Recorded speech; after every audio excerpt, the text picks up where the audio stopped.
If someone were to base everything they know about IRS reform from what they hear today, they'd probably get the impression that it's a divisive and politically charged topic. A few years ago, however, IRS reform had strong bipartisan support. In June of 2019, the Taxpayers First Act passed the Senate by voice vote on its way to be signed into law by President Trump.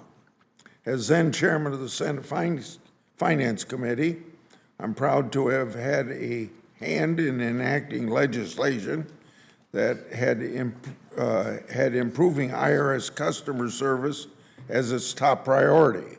We accomplished this after continued years of reported abuse by the IRS.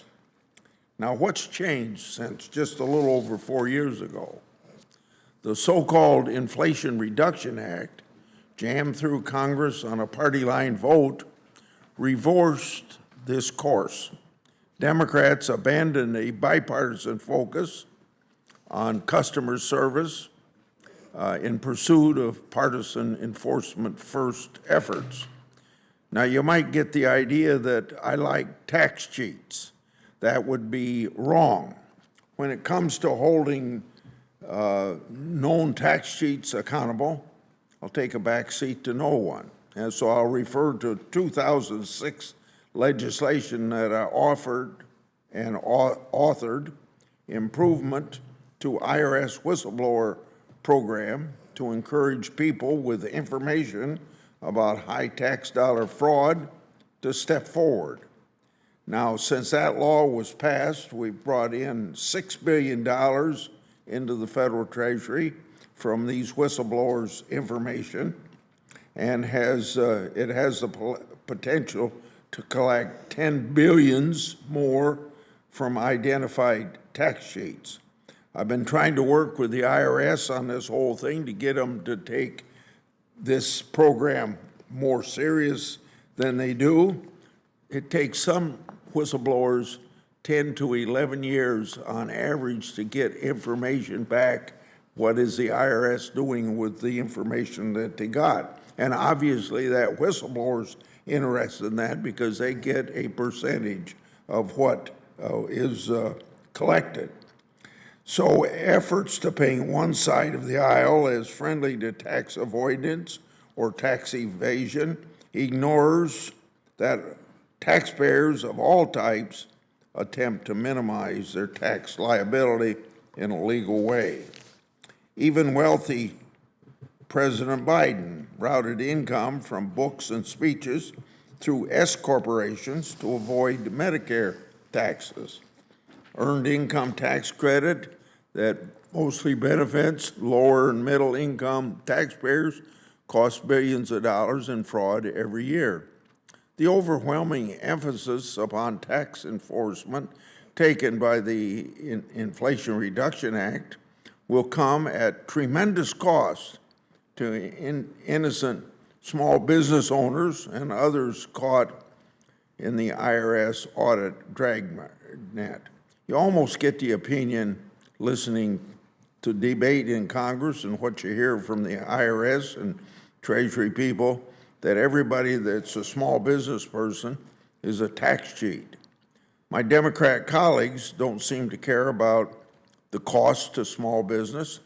They're bewitched by the idea that the law created a magic money machine that will only extract dollars from the wealthy and large corporations, but their claims that those earning under $400,000 will be spared are, that's simply hogwash from my point of view.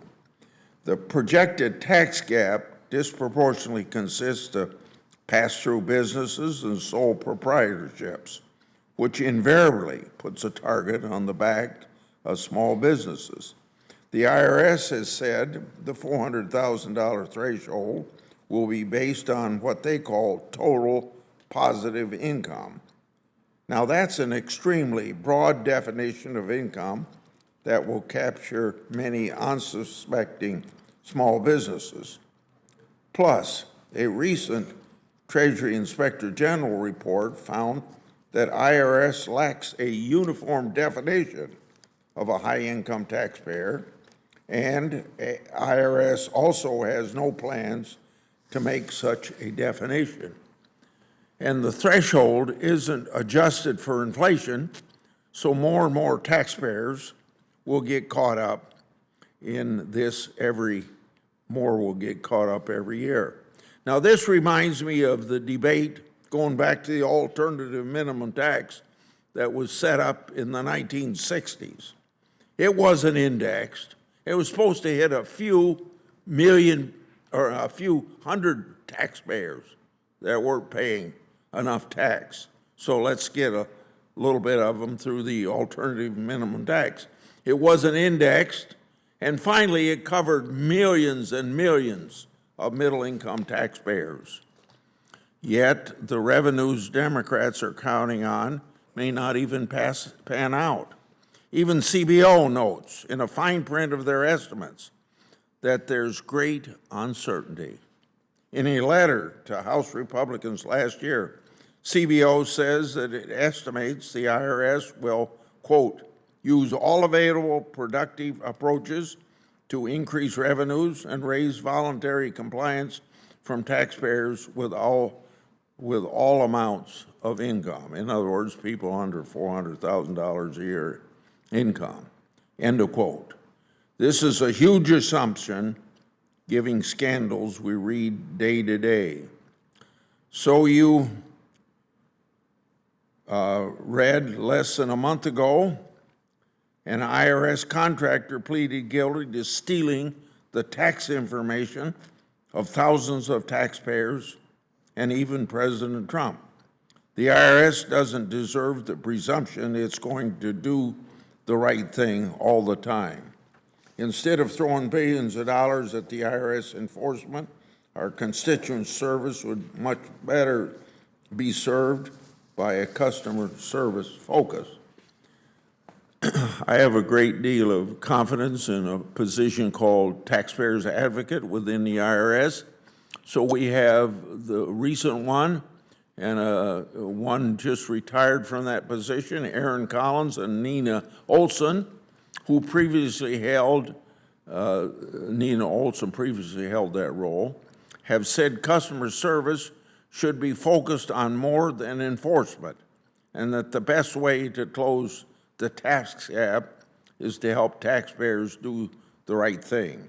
That reminds me of the 1998 IRS Reform Commission that I was able to be a member of, and they said, just give the taxpayers the information that they need when they ask a question, answer the phone with a real person, and give them the right answer.